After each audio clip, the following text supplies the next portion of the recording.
Yo, yo, yo, no maniacs. Welcome to the show. This is Nomad Live, all Bears, all the time, in conjunction with Sports Zone Chicago and the SuperBack Shawn Sierra. And we got Santa that came out from behind the curtain today. My man, Mr. Brian. We got the Canuck. We got the Bishop came back with us. And of course, Shawn down there in the lower left, man. Hey, listen, man, I had a wonderful weekend, man. And I just, making some small talk while people are trickling into the show, man. Wonderful weekend, man. I took some mental notes, Brian. You know what? And you're on mute too, Brian, by the way. I took some mental notes, and I was saying to myself, I was like, all right, Nomad, did you have a good time this weekend? Yes. Nomad, did the viewers have a good time this weekend? Yes. Nomad, did you get enough Patron this weekend? And I said, hell no, man. I still want some more of that shit. But I ran out, man. I think I might have a shot left of that thing, man. But we had a good time this weekend, and I hope everybody else did too, man. What a blast, man. A lot of work was put into it, man. Chris, myself, and everybody else that was involved with the show, the panel, all the guests, man. We had a good time. So, Shawn, I didn't get a chance to really kick it with you this weekend, man. So how did everything go with you over there at Sports Zone? Things went well. So we were over at Output. It was fun, man. It was good. Obviously, best wings in the city. We were in the back, and it was good, man. It was a good crowd. People were fired up, man, and obviously with the first pick, and then they got super fired up with the 9th pick, and it was a good time, man. It was really, really, it was a great time, and man, we had out. Did I show you some of the giveaways?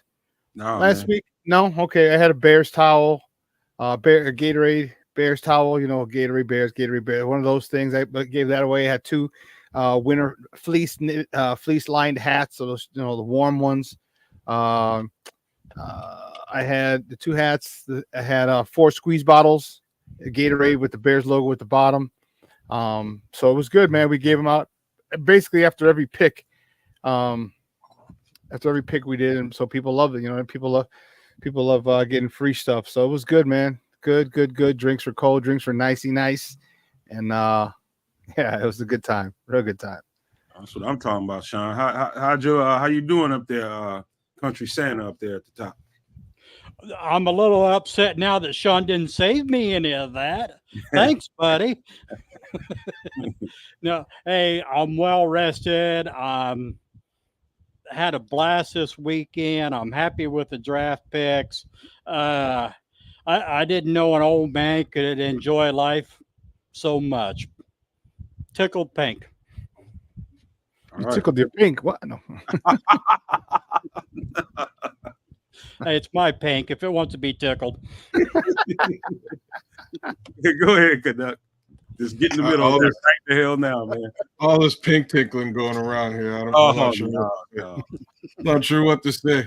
Hey, y'all. Hey, it's Monday. We got the SuperBack with us. Whole bunch to go over with you for sure. I'm super stoked and super interested to hear where your head is at after this draft. Hopefully we can maybe do a little bit of a comparison today between those other characters in the NFC North. Let's see what it looks like.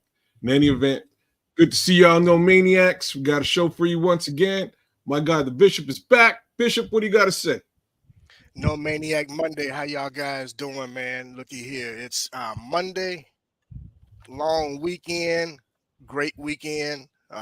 Excited about what the Bears did over the weekend, of course.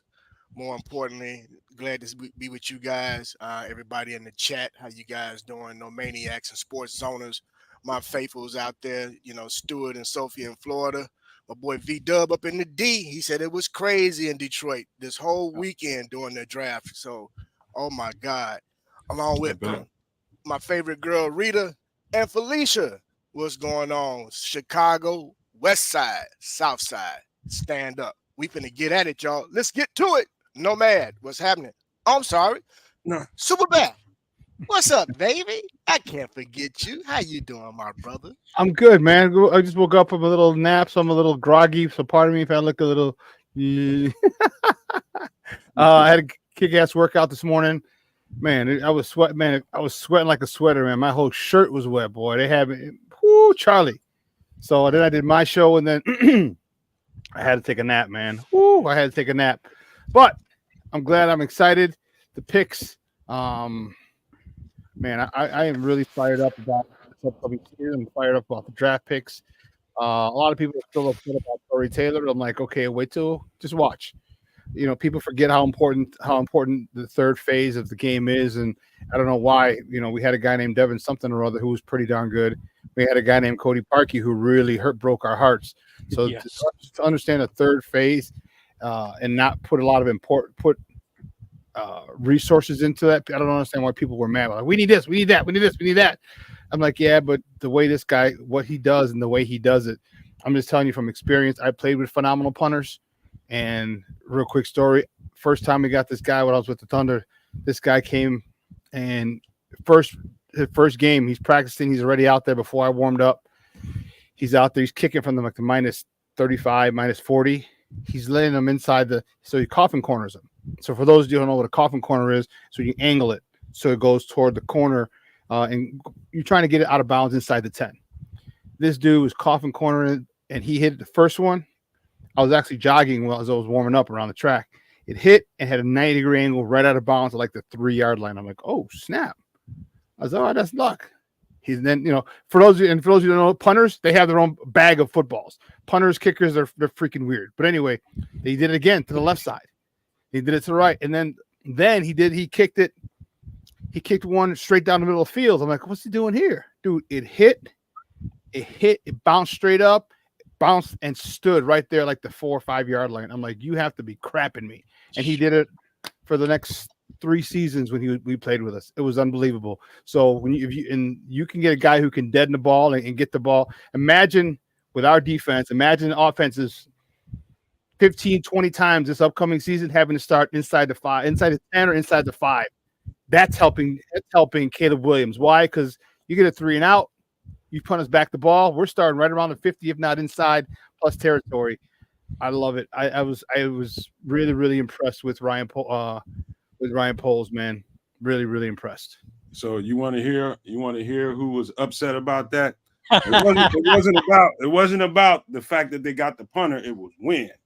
You want to know about who was upset? Oh, Nomad got mad and turned green. Did you? I mean, clothes. You go, no. Clothes ripping and everything, boy. It went down up in here. I still got holes to patch up in this mother. Straight up. Did you have too much Patron? Is that what it was? Huh? Do you have too much Patron? Is that what it was? Like you didn't like the big can of Patron? And I just barely sipped that stuff by that point, man. I was hot, man. It wasn't the fact that we got the punter. It was when. You know, but what it told me though, Shawn, and this goes to the thumbnail title, Checkmate. And what it told me is, and I don't know if everybody receives it the same way, but I'm gonna ask everybody. It told me that Ryan Poles feels good about this roster. Mm-hmm. That's what it told me, and he felt like that piece right there was a piece that would help them put what they had put together over the top. And that's what you do in a situation like that. If you can find a punter in the draft that you can deem as a weapon, and that's what I think they think this guy is an absolute weapon. And can change the trajectory of a football game in a minute by the placement of the ball. You know, you're in situations on the football field, and you really need to get good field position, and you got a weapon to help you do that, to sustain a lead or to keep a team from having an easy drive to get a kick, get a field goal, whatever it is. You know, it's just various situations you can find yourself in a football game. He is a weapon. I started looking at a little bit of the tape, very impressed with it. I'm still messing around with it, but I'm impressed with what I saw. It was just a place and where they grabbed him at, knowing that I felt like they needed a couple of pieces. And so here's what I had to say to that about the checkmate. As you all know, I said it last night. I've been pounding the table all off season. We need to get a left tackle. We got to get a left tackle one way or the other. They did that. I felt like they would go and get the receiver with that 9th pick. I felt like that was the best thing for them to do. Go ahead and pair the rookie quarterback up with the weapon of his choosing. They did that. Mm-hmm. And I also said that, you know what? If we need to dip into that capital, and if you don't get the edge rusher that you're looking for early, if the guy that you're looking for early is gone, you see a guy later on that you think can fit what you do well, then dip into next year's draft capital and get it. And they did all of it. So I came away really pleased, and I love seeing what I'm seeing on this roster. And, you know, we had the whole conversation about, do we think, and so a guy came in early. I don't remember exactly what his name was. W.I. something, Will something. And he was reminding us that, hey, man, you're saying checkmate. Don't forget, these other two teams are good in our division. Talking about the Packers and the Lions, and they drafted well too. So I just wanted to throw that out there. Mhm.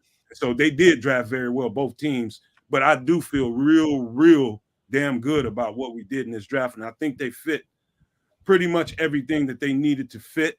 And they grabbed some, we'll talk about this on another show, those UDFAs. That's a whole show. But I really love what they did, and I feel even better about it today with it being in hindsight. But yeah, Brian, so what did you think about all that? Well, first of all, I want to broaden the scope a little bit. At the end of the year, number one, the offensive staff that they put together. You have to add that in. Complete upgrade. Everyone that they replace is a complete upgrade, from OC, wide receiver coach, running back coach. You got that. You're going to have Montez Sweat for a full year in his leadership. You add in Keenan Allen and what he brings. You bring in Ryan Bates and what he brings. He could be a super sub. Then the draft, like I said, it started out with just 4 picks, and he was able to get an extra one. All 5 picks, to me, they was home runs. And, you know, what Shawn was talking about, the punter, yeah, you could split hairs as far as when he was taken, but you can't be upset at all with the pick. And that's kind of what I talked about last night when Alex Shapiro was on, saying, hey, obviously the Bears have enough confidence in their defense. And if you look at the last 6 games of the year, you'd see why. Caleb is not going to be able to score on every possession. It's nice to have when something don't work, you got a punter that can nail those bombs and handicap the other team to help your defense. The old saying, it's better to have and not need than need and not have. Poles did that with this pick. Go ahead. Yeah, I loved it. I thought it was a great draft. Nomad was going crazy there about the punter. It was fun. He was throwing groceries in the, fruit in the grocery aisle. It was awesome. At the end of the day, it was fun. It was fun to watch. I felt similarly, and it was really just based and rooted on the fact that we hadn't attacked that defensive line yet at all, whether it was a 3-tech defensive tackle or really the other side of Montez Sweat at that edge rusher position. And my feelings is just that he probably had that deal made already. He figured, you know what, I got something in my back pocket to get that edge rusher. Forget about it. I'll go do it, and I'll go get that kicker, because this kicker, man, when you watch the highlights on this kicker, man, holy smokes. He just goes out there and just does it. He just puts that ball in the corner, and good luck to you. Deal with that. There it is. You know what I mean? I don't believe it, but I'm happy about a punter. I'm happy we got a punter. Obviously, the Caleb pick's amazing. Obviously, the Odunze pick is amazing. Those two get the opportunity to grow together on the field, and then they got a little bit more protection, a little bit of competition in that left tackle room. So, yeah, man, I'm stoked. I think the future looks bright. The only caveat to all this is that similar things can be said about the other 3 teams in the division. Is what it is. It's not a buzzkill. It's just a reality, right? Yeah. Football moves on for everybody. Everybody's looking to improve. Everybody's looking to get better. I think the Chicago Bears got hellified better, though, this time around, and better in a way that we probably haven't seen in a very long time. And I was talking about it yesterday, and that's on the offensive side of the ball.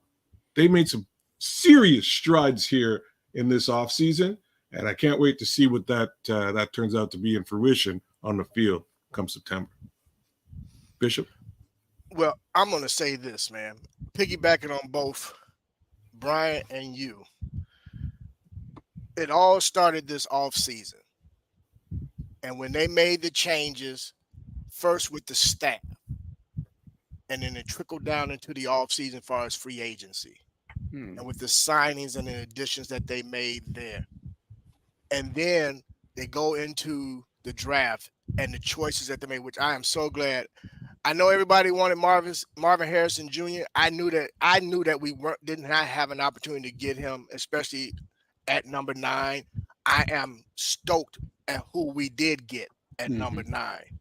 I'm gonna be very honest. I think he fits exactly what the Bears are looking to do, and we're going to see great dividends from that pick.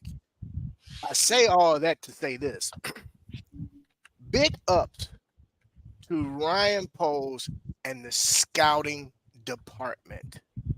Yes, sir. These guys, for a full calendar year, from the start of last season to end of draft day on the 3rd day, these guys and women have put in the work, crisscrossing the country, game after game, team after team, no matter what division, no matter what conference, FBS, FCS, they did their homework.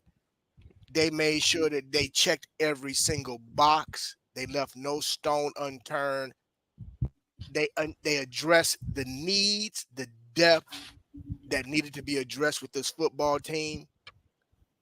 And I am excited for this coming season. I'm ready. I'm ready for OTAs.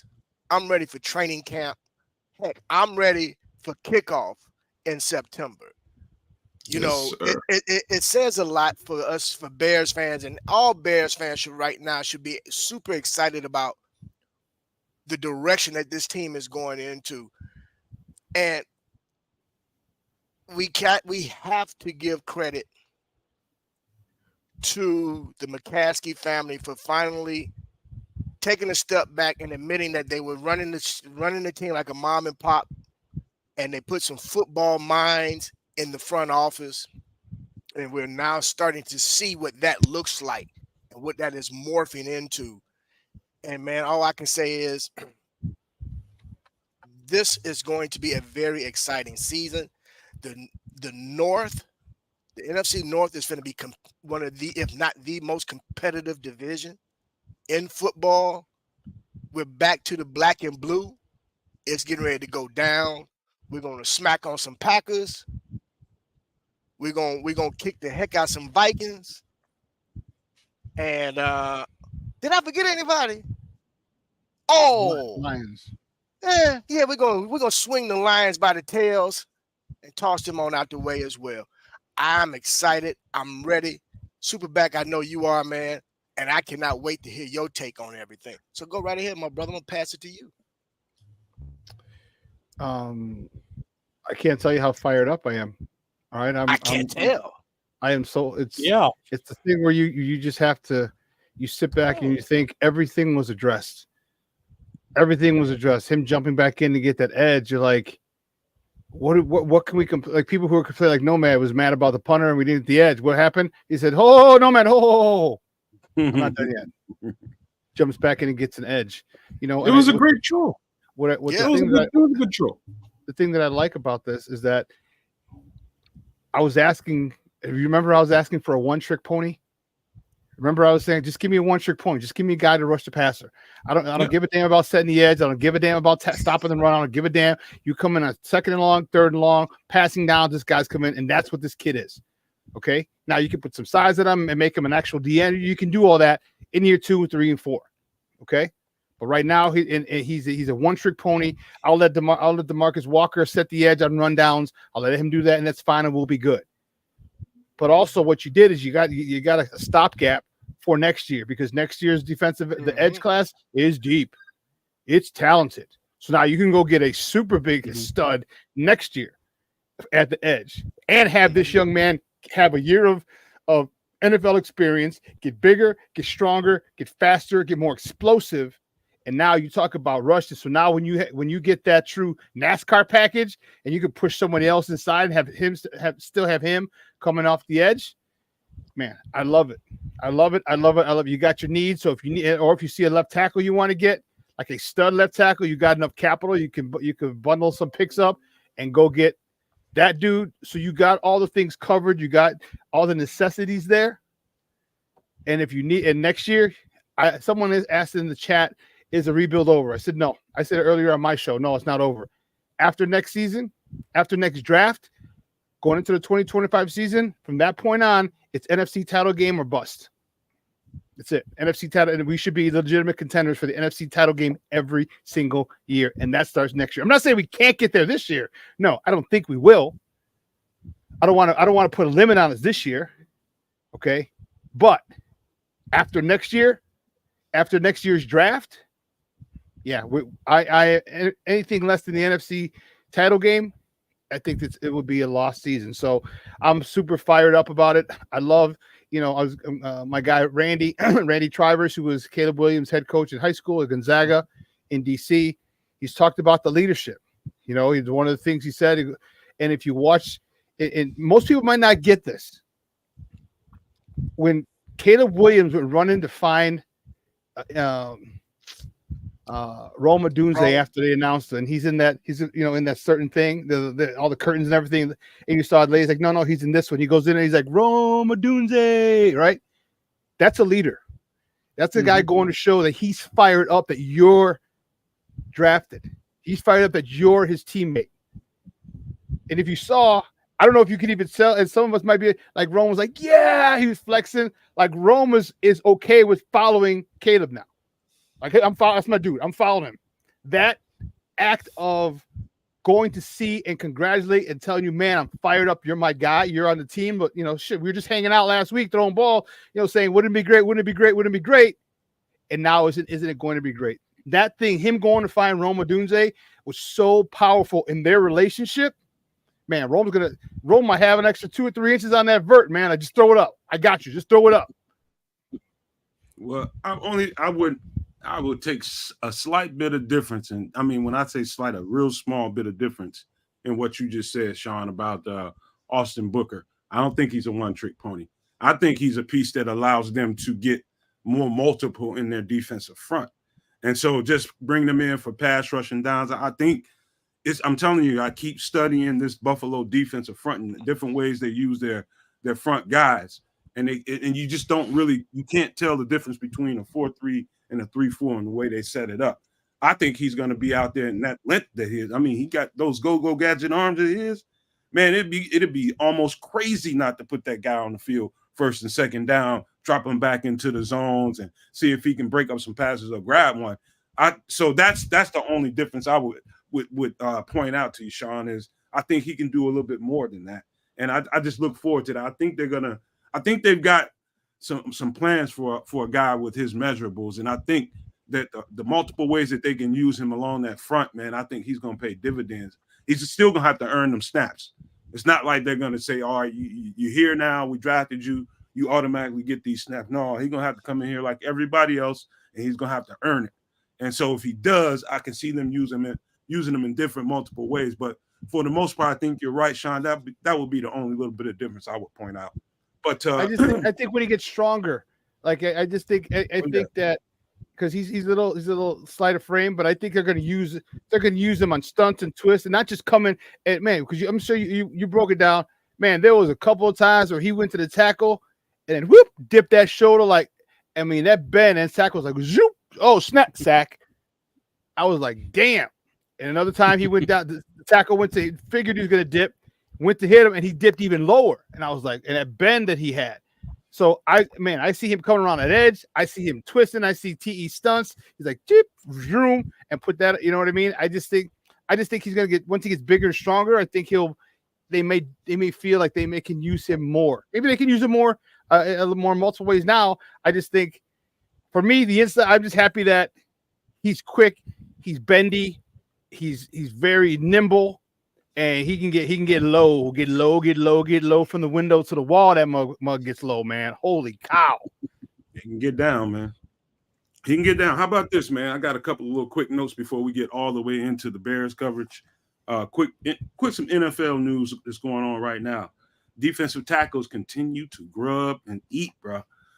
Christian Barmore, Patriots, signed a 4-year, $92 million extension, $41 million guaranteed, man. And you guys stop me if anything I say you want to talk about. Also, Mekhi Becton, Howie Roseman is a thief in the night, man. I'm just gonna tell you that right now. Howie Roseman is a thief in the night. They stole a number 1 pick from the Jets because quite frankly, he had a lot of injury concerns since he's been in the league. But I see a lot of young rookies go through that, in their first couple 2 or 3 years in the league, man. And somehow or another, they shake that thing after second or third year, and then they're normal functioning players. I think they were crazy to let that guy go, but there goes Howie Roseman grabbing another jewel out there. He's gonna be playing swing tackle. That lets you know how good that offensive line is. So, also, Travis Kelce agreed to a 2-year extension with the Kansas City Chiefs. Now here's a guy, man. I wanted to talk about this guy, and we're gonna do a whole show about some of these free agent defensive ends. I wanted to ask you guys. I'm gonna start with Shawn on this. After the draft, with what we got, what we drafted, feeling pretty good about what we got on the team. Looking at the roster, do you think we still need to get into free agency and grab a defensive end? It's that pool still has a handful of really nice pieces out there. I'm not going to say great pieces, but there are really sufficient pieces that can give you production. Do you think we still should dip into that market?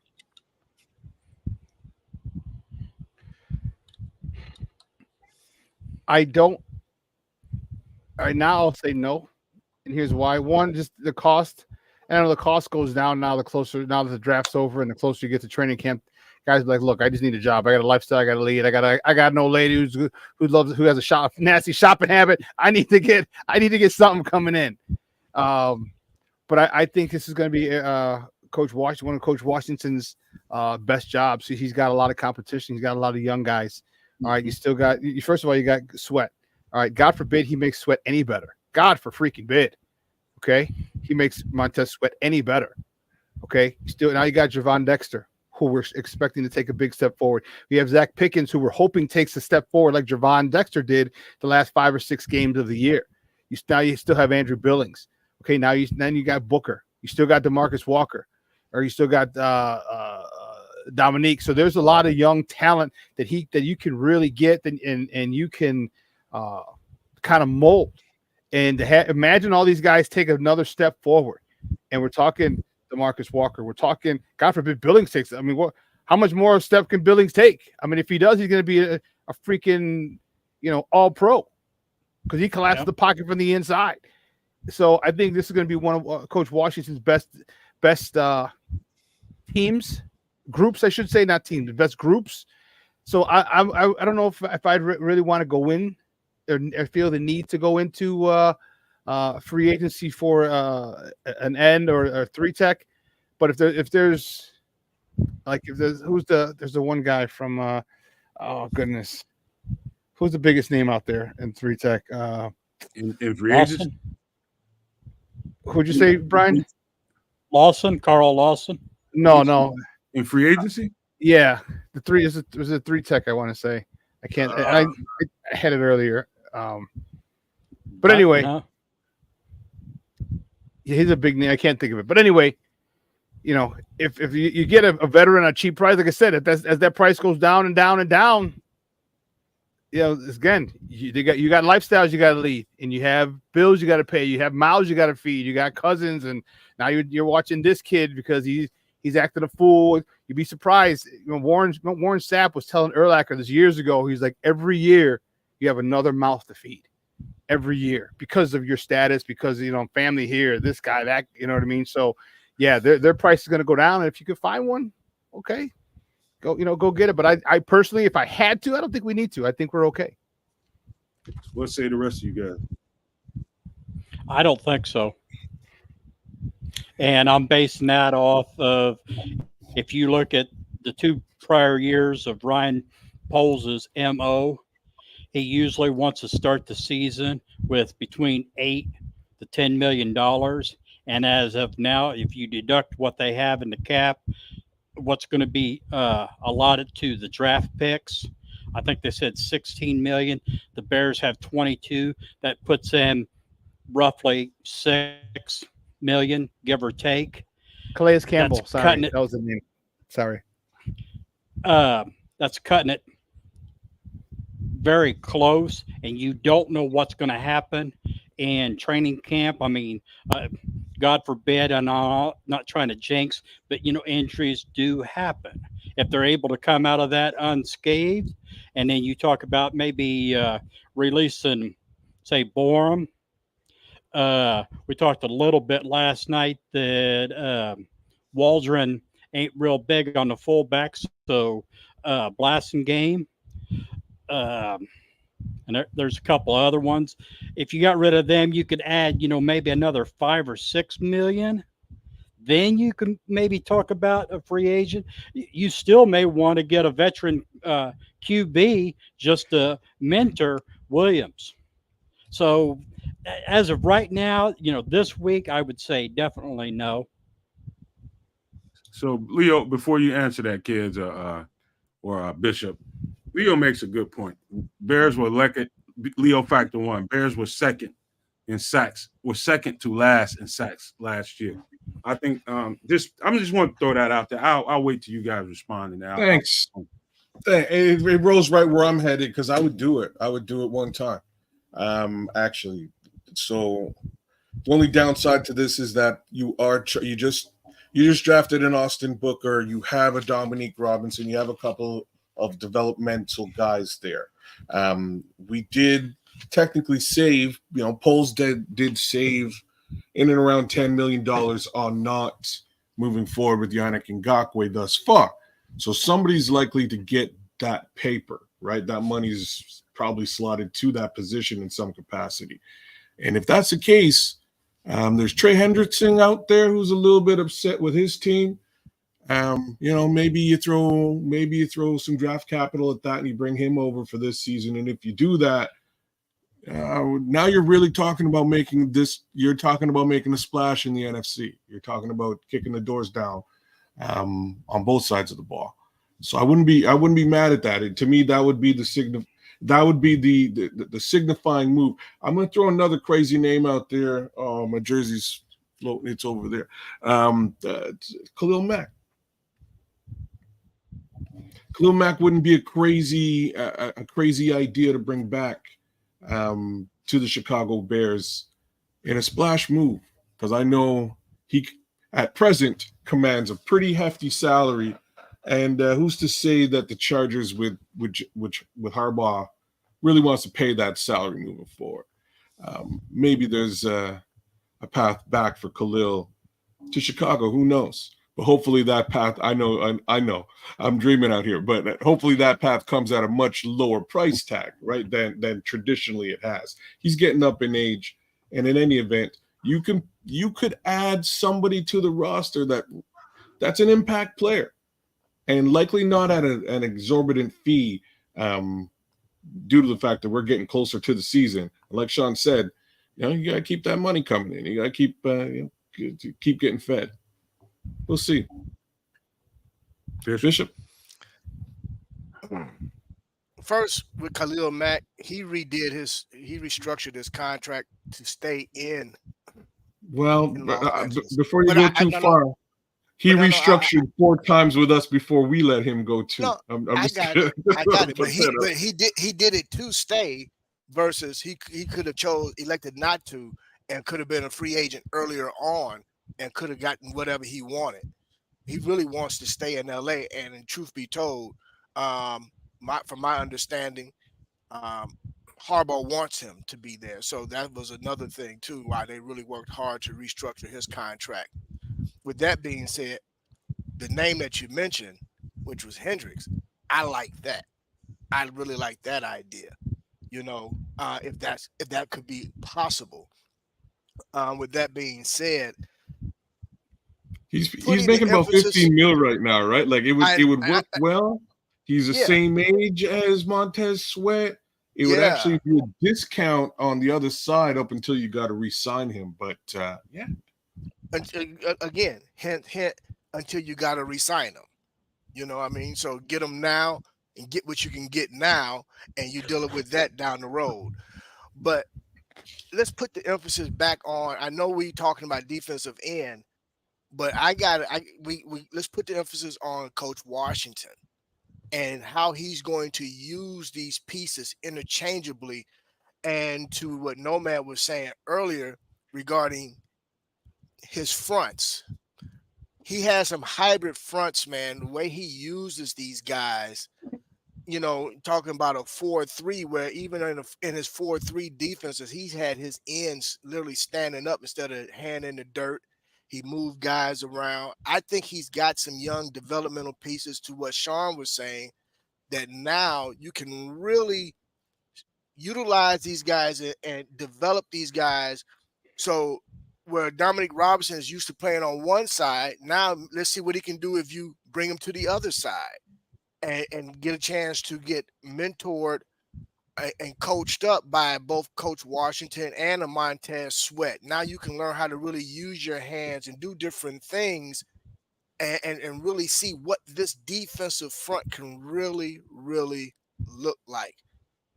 So if they have the ability to go get one and not break the bank in doing so, absolutely.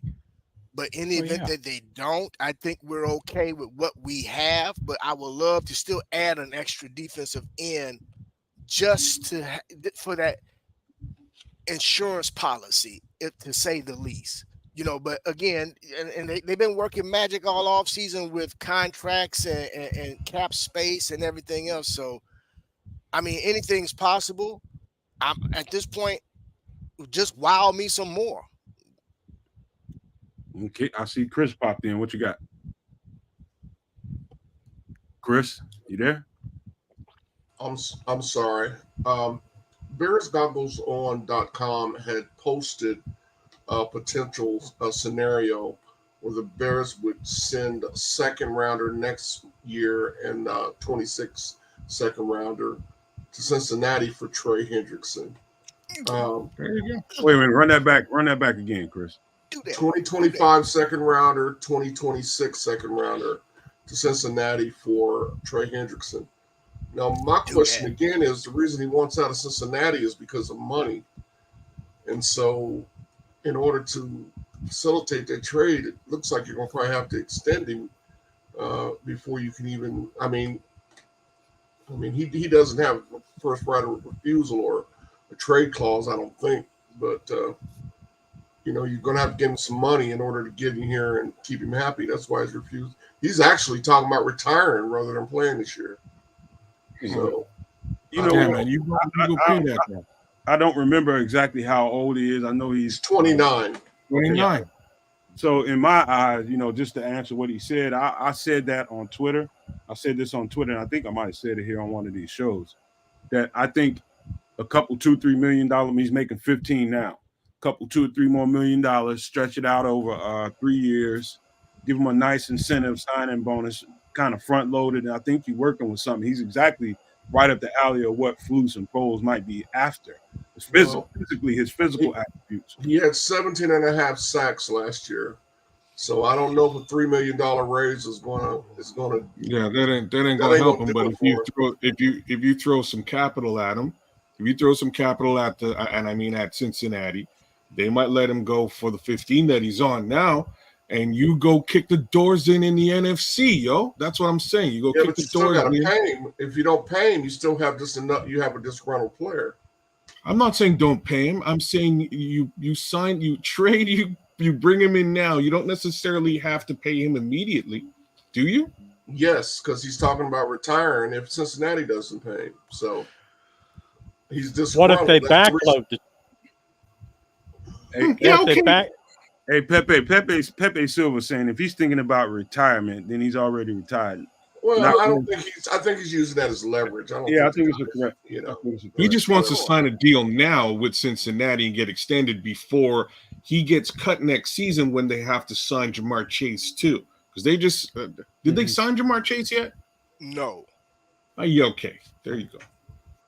Right, so there's some looming contracts over there is really all he's trying to say, and he's seeing the writing on the wall. I'm either going to get traded, packaged out, or something So lock me down now.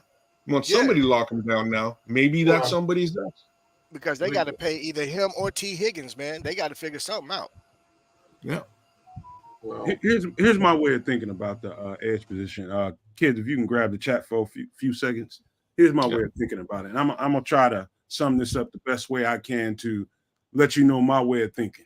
I don't like the fact that I think that was Leo Factor one that said we were second to last in sacks, and that's unacceptable. I know we were a top defense against a run, but you need to be able to get that up significantly, man. You need to be able to get pressure on the quarterback. I know having a great secondary will help you do that. That's all fine and dandy, but you need some dudes.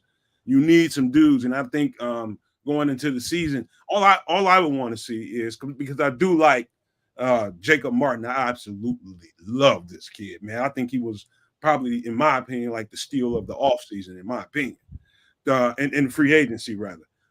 Jacob Martin is going to bring us a lot to the table. I love Booker. Love Booker and what he can bring to the table.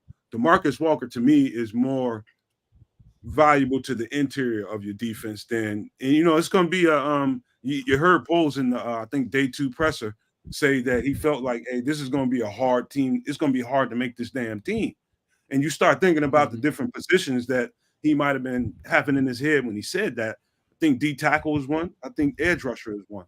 And so what I want to see is competition. If that means you go on the free agent market and grab a guy, that doesn't mean he makes the roster, the 53 at the end of the day. I want to see what rises to the top. One more piece to add to the level of competition in camp is all I want to see.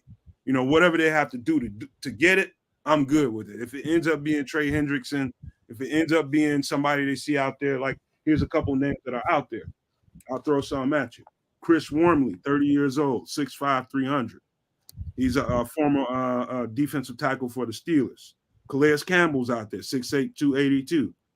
Carl Lawson, 28 years old, 6'2", 265, very productive player. Bud Dupree, 31 years old, 6'4", 270. Romeo Aquara, 28 years old, 6'4", 255. These are all edge rushers I'm talking about. Jerry Hughes, 35 years old, less than likely, 6'2", 255, but he would be dirt cheap. DeJuan Smoot, he's in Houston right now trying to see if they can come to some kind of arrangement. But DeJuan Smoot, 29 years old, 6'3", 275. Majay Sanders, 25 years old. I'm going to circle that, 6'5", 250.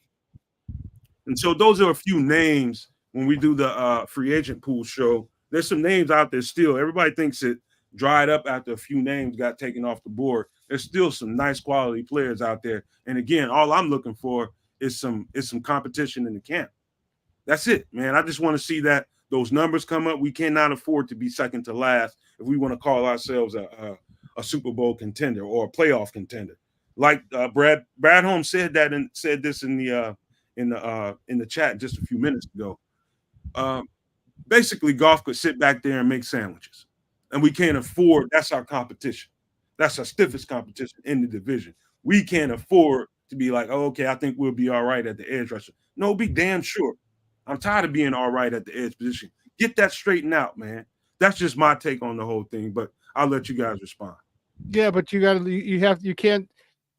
look at the whole thing, and this is the way facts are misconstrued and can be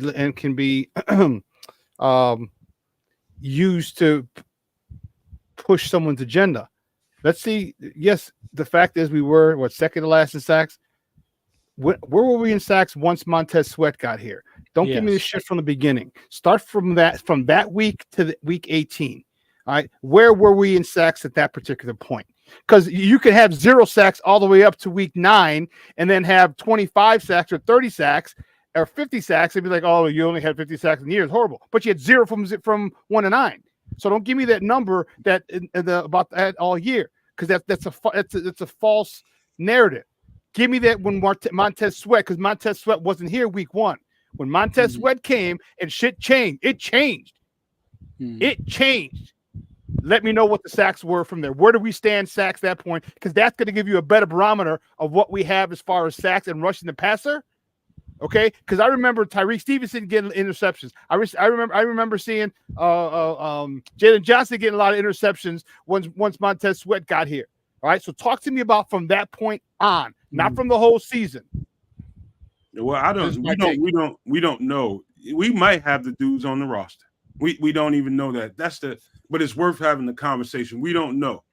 Adding Jacob Martin and a couple of other pieces they just got. You know, they may feel like they have the guys on the roster to apply pressure this year.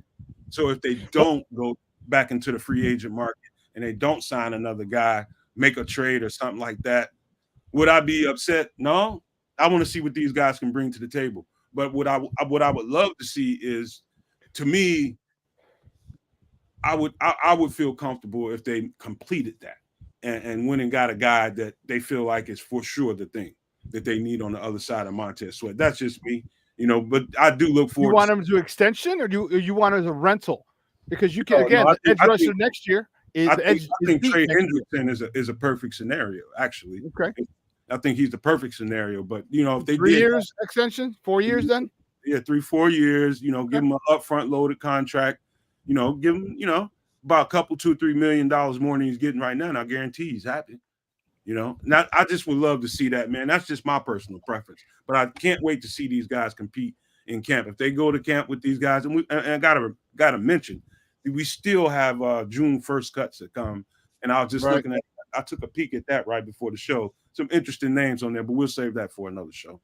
But anybody else want to respond to that? Well, you throw in adding Coach Washington, who is the top defensive lines guy, on top of what Shawn said about what it was before Montez Sweat and what it was after. That's another big plus. Personally, I would love to get Hendrickson. You add him to this, and that puts the defense over the top. But you also have to think, where you're going to be at cap wise, and what could happen in training camp. If you got Hendrickson, a high price guy, and you have an injury somewhere, you ain't going to be able to replace wherever it is. You ain't going to be able to replace because you don't have the funds. Now, if it's a long snapper that gets hurt, big whoop. But if it's somebody of importance and you can't, you either got a rookie backup or somebody that's not up there, your season could be lost. I got it. Bears have $12.5 million in cap space right now, and they haven't signed the rookies yet. So I don't know where we get Hendrickson money. Hey Chris, did you see what Shawn put in private? He's got something he wants to pull up there. Yeah. Any team in particular you want to look at? I got it, kid. Don't worry about it. Yeah, you just let me know what you want. I'm good. Hey, do me a favor, guys. Smash the like button, man. And if you haven't subscribed to the channel, man, please do that for both us and Sports Zone Chicago. Man, we put hella work in all weekend, man. And if I ever felt more, I feel deserving of it, to be quite honest with you. And I'm not, tooting my own horn here, man, but we put in hella work, man. And thank you to all the new people that have subscribed. I seen the bump yesterday, man. We got quite a few subs over the weekend and yesterday. And I just wanted to say thank you to everybody who's newly subscribed to the channel, man. I appreciate you guys, but please do keep it coming, man. We feel good about what's going on over here, and so does Shawn over at Sports Zone Chicago. But Chris, if you don't mind taking us to a station ID before we get to Shawn's stuff, that would be great. The best Chicago Bears content anywhere. Catch Nomad live pregame 1 hour prior to kickoff, and Nomad at night postgame, and every Friday evening at 7 p.m. Central on all the most popular streaming platforms, and only on the Nomad Network. That is right. I said everything that we needed to say before the station ID, but don't forget to subscribe to the channels, man. We will really appreciate you and thank you in advance. But I forgot what Shawn said that he was looking for in the private chat. What was it? So what we have some picks of the draft picks of all the other teams in the NFC North. So we can, if you want to go through them, you can look and see what, Green Bay, Detroit, and Minnesota, what they got. So, okay, Chris, do me a favor, toss up Minnesota just to see what they have. Alrighty. Thank you, sir. Nice picks, man. You can remove that comment at the bottom. I got you. So yeah. Well, Yeah, there you All go. right, so let's start it off. Round 1, pick number 10, J.J. McCarthy. This is the Minnesota Vikings draft out of Michigan. Pick number 17 in the first round, defensive end Dallas Turner, Alabama. Fourth round, pick 108, cornerback Kyrie Jackson, Oregon. Sixth round, pick number 177, offensive tackle Walter Rouse, Oklahoma. Another sixth-round pick, 203, kicker Will Reichard, Alabama. Seventh round, 230, center Michael Jurgens out of Wake Forest. Seventh round pick, 232, defensive tackle Levi Drake Rodriguez, Texas A&M Commerce. Not a bad squad, guys. man, No. I think it was kind of sus, to be honest with you, after the Me too, man. first 3 picks. Well, those first 3 picks are pretty solid, but after that, yeah, I'm with you. It's not nothing spectacular going on after that. I don't feel threatened by the Vikings whatsoever, man. Not in this division, not at all. I'm not saying that the Vikings are going to be, just some, cakewalk or nothing like that, but I don't feel threatened by them whatsoever, as opposed to, the looming Packers and, of course, the Lions out there. To me, this is a decent drive, I guess, for them, but not that much worried about it. I think my thing is this: I think far too many people are sleeping on JJ. All right, JJ can sling that ball around. He just wasn't asked to. All right, he was asked to be part of the team at Michigan. Hell, Michigan had 13 players drafted. That was the most of any school in America. So they had the most players drafted. He had a great team. You put him with Justin Jefferson, Jordan Addison. Let's not forget they got Aaron Jones now. Aaron Jones is going to have a hard on for the Packers 2 times a year. Aaron Jones killed us every single game. That's 4 games in the division that Aaron Jones might go nuts. And if say he goes nuts once against the Lions, that's 5 out of the 6 games Aaron Jones can really take over a team. And then you got J.J. McCarthy. Again, he doesn't wow you. He just doesn't make a lot of mistakes. And if you don't make a lot of mistakes with Justin Jefferson and Jordan Addison and T.J. Hawkinson, you not making mistakes could make you great without being great. You know what I mean? Getting the ball to the playmakers, because that's why Justin Jefferson is getting the money he's getting.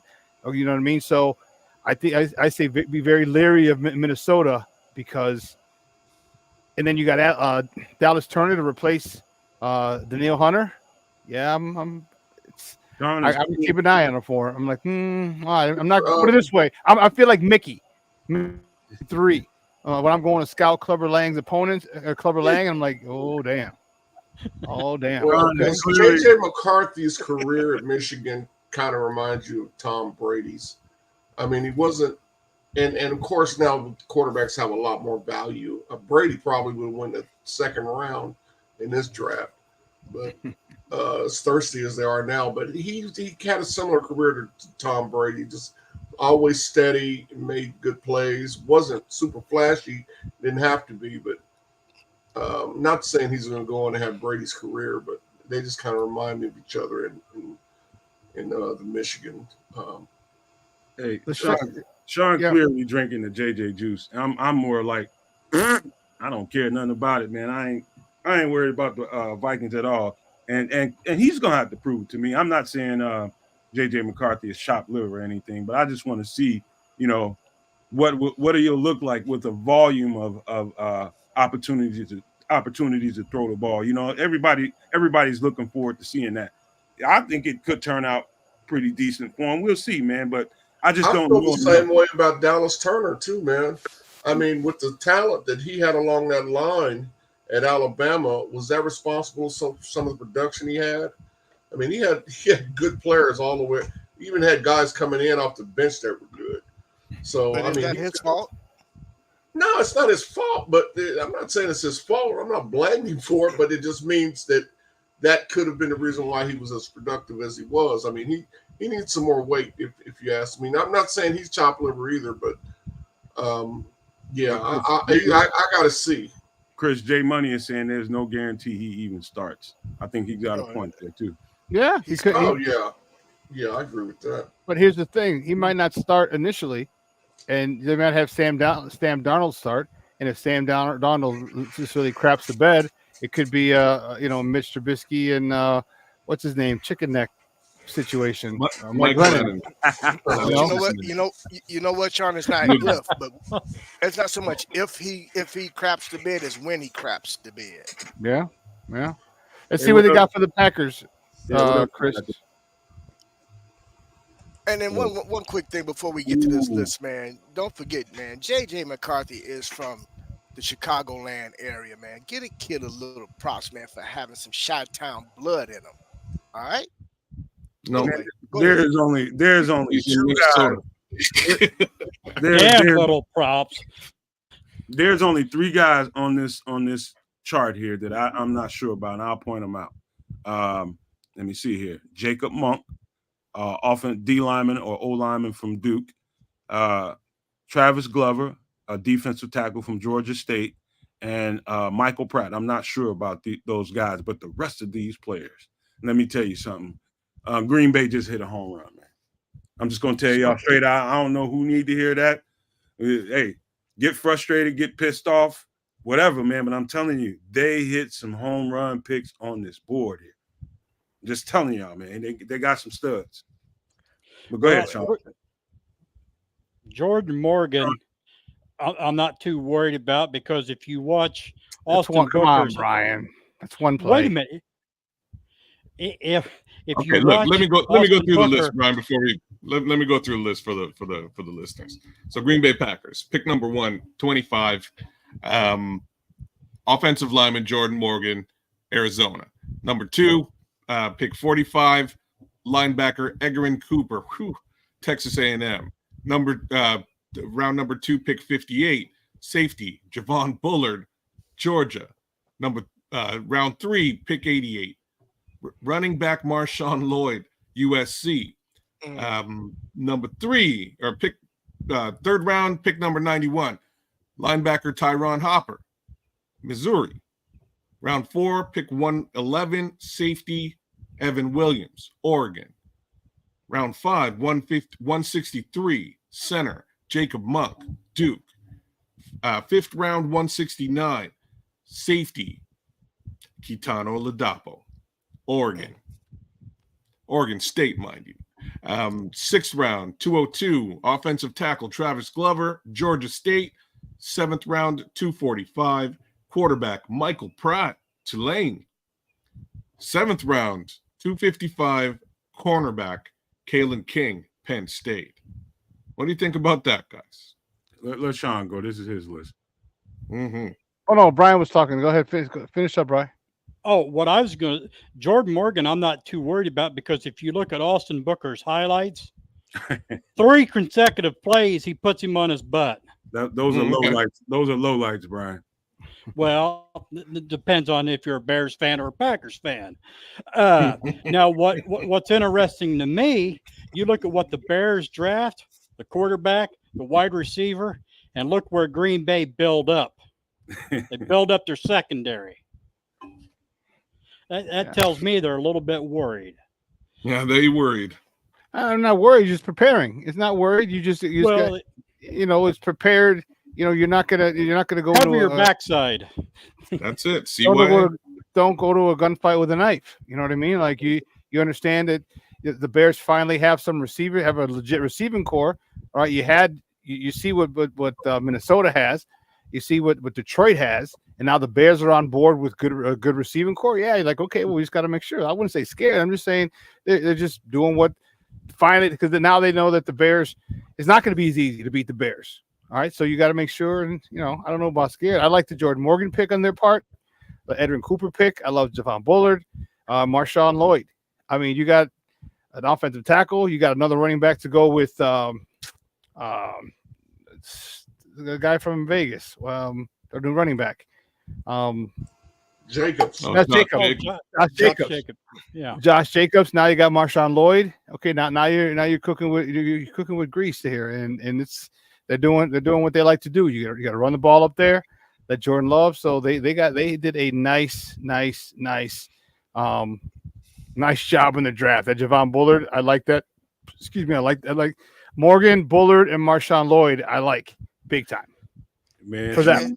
And it's funny you say that because remember a couple of weeks ago when we were talking about the running backs that was being shifted around and ended up where they ended up, and I said, don't count Green Bay out. They're going to get somebody that's going to be able to fill that void of Aaron Jones. And look what they went and did. Marshawn Lloyd. No, I think they upgraded from Aaron Jones with Josh Jacobs, but they got depth with Marshawn Lloyd. Actually, they did pretty good, and their best picks are defensive players. Adrian Cooper, Evan Williams, and Oladapo. Ketan Oladapo, the one game. Listen, Kalen King before the season, there was first round draft buzz around him. And he didn't have his best season. That's why he fell off. But he was talked about maybe going in the first round. Chris, I don't know. Go ahead. I thought you were done. No, I'm just saying. I think their best picks were all were defensive players. And Bullard, they did pretty good on the defensive end. So that's the part that, you know what, man, I studied. I didn't literally count them, but if I had to guess some 100 odd safeties in this draft, and I'm telling you, there's 3 of them on here that I thought were unusually better than and had more potential than the rest of them. They got 3 of them. Yeah. Like Javon Bullard, especially Evan Williams, was one of the better safeties I studied the whole. I mean, he's very, very underrated. That dude's going to surprise a lot of people. And of course, Ketan Oladapo. I think we were on the beginning of the frontier by bringing him to the forefront of everybody's conversations. I think we were the first ones to really cover him, man. And everybody's eyes were like, "Whoa, who is this dude right here?" And so you talk about upgrading the secondary. Apparently, they thought they had a weakness out there and they needed to fix, and they felt like getting that position deep would be able to get them maybe over the hump, per se. You know what I mean? But you gotta like what they did, but still, F Green Bay, man. That's how I'm feeling. Jordan Morgan is the guy that's to replace Bakhtiari, and see what the Lions got. Meow. Ooh, so a couple of, I mean, that's. Oh, go ahead. That's right in your wheelhouse, Papa. Go ahead. All right, I'll run it down the line here. So, the Detroit Lions, first round pick number 24, cornerback Terrion Arnold, Alabama. Second round pick number 61, cornerback Ennis Rakestraw Jr., Missouri. Round 4, pick number 126, offensive tackle Giovanni Manu, British Columbia. Fourth round pick, fourth round pick 132, safety Sione Vaki. Hey, Chris, look at that. Utah. Sixth round, pick number 189, defensive tackle Makai Wingo, LSU. Sixth round, 210, offensive guard Christian Mahogany, Boston College. Well, I can say something real quick first. They lost Frank Ragnow, I think, in free agency, who was probably one of the better interior offensive. Mm-hmm. And so they're probably thinking Christian Mahogany is that guy that can help replace that. I would just guess. Christian Mahogany played guard, but I could see him them trying to get him some snaps at center and seeing if they can get him worked out there. But this isn't that impressive to me. The cornerback is very impressive. Terrion Arnold, easily one of the top 3 to 4 cornerbacks I watched in this offseason, man. So they got a stud there. No question about it. Sione Vaki, very, very highly rated. We profiled him on the safety show. Everybody seemed to like him. I think they got I don't know why he's got a D on here. I think that's nuts. But I think people see him more as a box safety. And so, he's going to be playing, trying to compete for a strong safety spot. And I just can't think of who they had there last year. But that's my take on it. And his Rakestraw is decent too. I think they probably graded him out at a D because he wasn't projected to go as high as the 4th round, given as many safeties as there were. And he was, he was a kind of a dual purpose. He plays running back. Dual. Time out, Chris. I gotta correct myself because I thought they lost Frank Ragnar. I guess they signed him. Okay. He was hurt last year for a while. I didn't know how serious his injury was. The impressive thing about Detroit's draft is the last 2 picks, and that's why they got high grades that they did. Okay. Who took it down? Sione Vaki's a beast. Did we take it down on purpose? No. Oh, okay. Anyway, that they got Mekhi Wingo and Christian. I don't think any. Did you guys see Mahogany last into the 6th round? I thought he would go much higher than that, and so that they were able to pull those 2 guys out when they did. That was and their grade reflects it. They clearly, were looking to upgrade their defense. I think the offensive lineman is the only offensive player they took. So I think they're thinking they got to defend all them wide receivers down in the lake. Yeah. Well, now the Bears are finally they're in the 21st century. They have a legitimate wide receiver room, and it's not keeping up with the Joneses. This might be the best wide receiver core in the NFC North and arguably in the NFC. So they gotta keep up with the Joneses. They got to do it with what other teams are. Finally the Bears were in the 21st century. Air Bears. We're gonna call them the Air Bears. Yeah, I guess.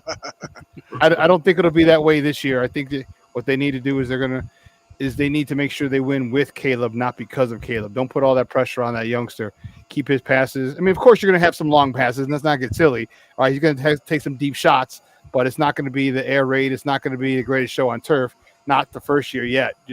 You get him with, give me some slants, give me some hitches, give me some quick outs, give me some, deep ends, something like that. Keep him, tight ends. Get that down pat along with the run game. Let him get comfortable. Let him get acclimated to the speed of the NFL game, man. And then next year in 25 and 26, then and once he fully understands the offense, then you can kind of take the training wheels off at that particular point.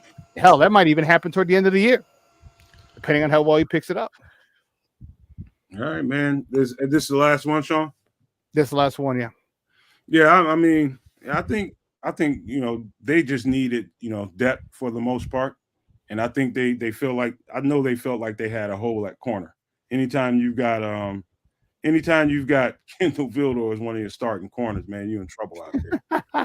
You know what I mean?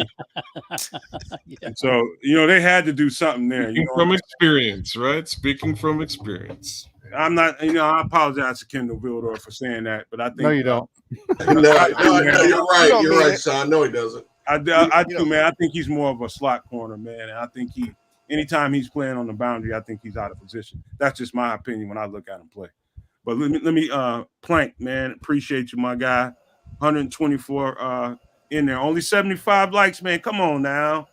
Come on, guys. Get the likes up, please, man. Can you do that don't make a brother beg you, man. That ain't no good. It's a bad look, man. Don't make a man beg you.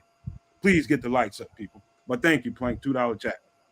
But hey, we've been on here an hour and 10 minutes, man. We got a bunch of more coverage we're gonna bring you guys the rest of the week, man. But you want to give some pleasantries before we get ready to get out of here, Brian?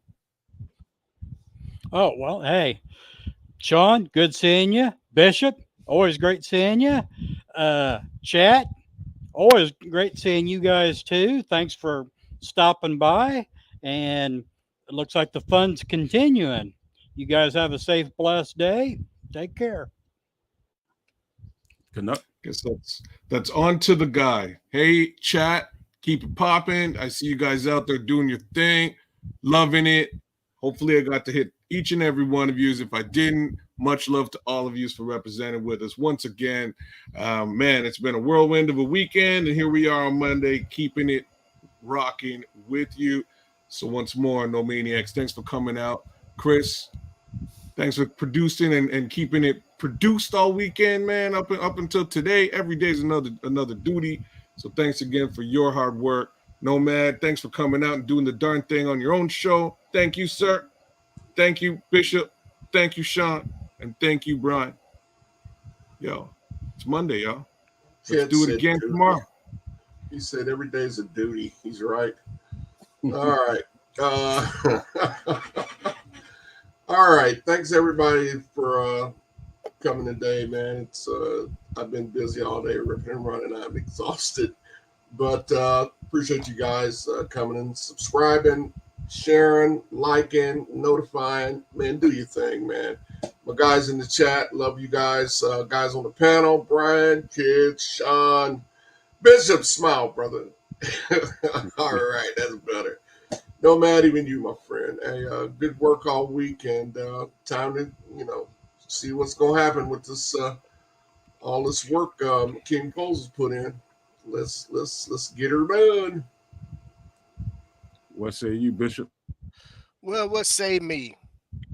It's Monday. The weekend's over, and now we can get ready to look toward the OTAs and training camp, and I cannot wait.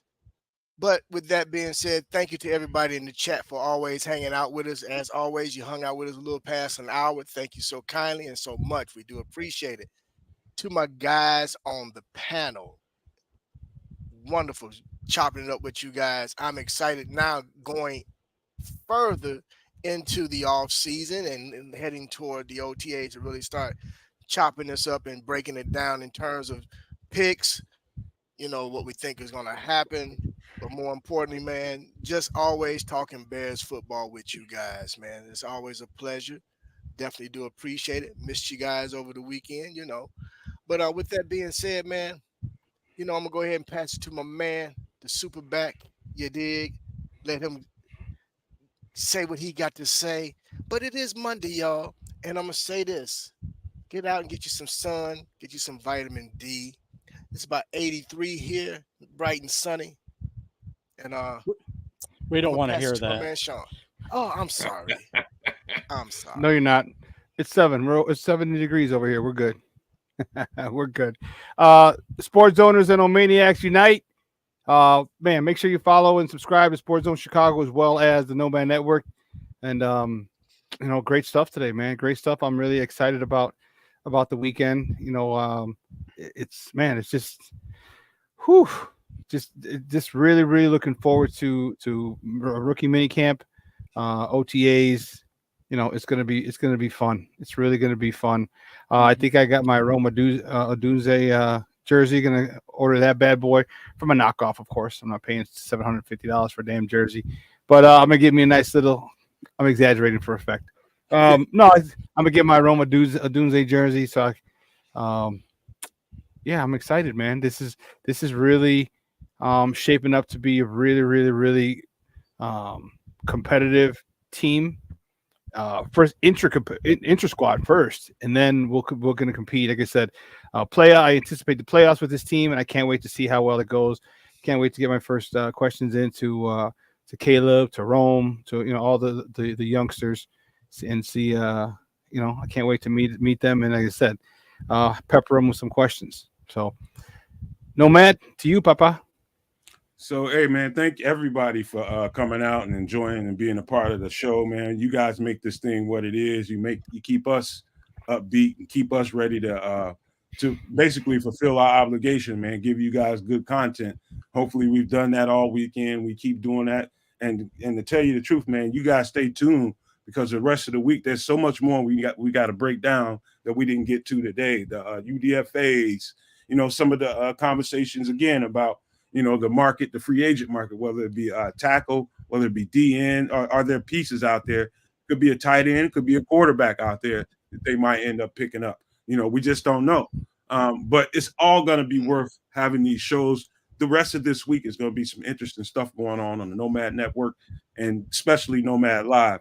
But stay tuned to the next show because I don't know exactly what it's going to be, but it's going to be worth a hell of a conversation once we put it up there. I can promise you that.